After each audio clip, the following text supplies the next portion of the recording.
Hi, my name is Mike Gill, and this is my book, Human Resource Management Made Easy, a practical guide to human resource management for managers that don't have access to a HR or personnel department on a daily basis. The book is full of practical guidance, and today I want to talk about that dreaded disciplinary. I'm going to do this in a couple of parts in a couple of different videos, but the first one I want to talk about the investigation. Now, as an employer, you are obligated under legislation to act fairly in the conduct of your disciplinary procedures and processes.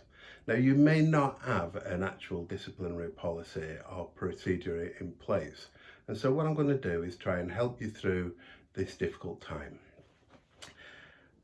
All disciplinaries begin with an allegation. So let's say an allegation has been made against me and I work for you.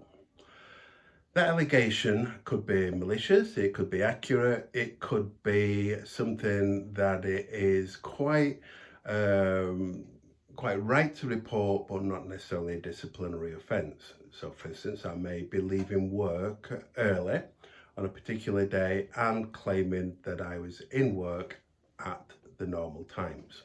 So I've left work half an hour early.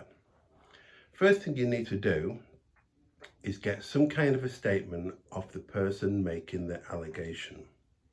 Find out what exactly has happened from their perspective.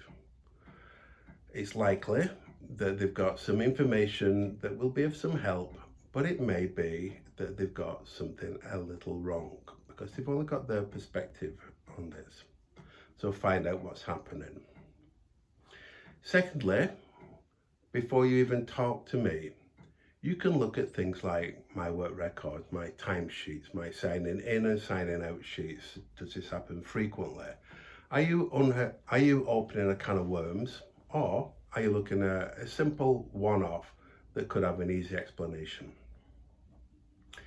Next, when you've gathered this evidence, you decide whether it's worth taking any further. So we'll assume that it is, for the sake of following this through to a conclusion.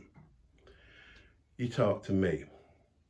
You interview me in respect of the allegation and the evidence that you've acquired so far. And you present that evidence to me. You present what's been said, and you present anything that you've got, any documentation that you've got to me, and ask me for my version of events.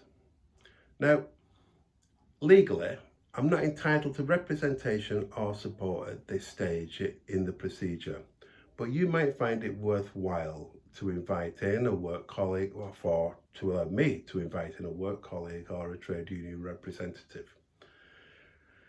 This would be my right should it come to a disciplinary. And you might find it worthwhile to do that at this early stage because it could help gain clarity on this subject. Then, when I've answered all the questions, you've got to balance whether or not I'm telling the truth, whether or not there's a disciplinary to answer. And we'll cover that decision in the next video. Bye.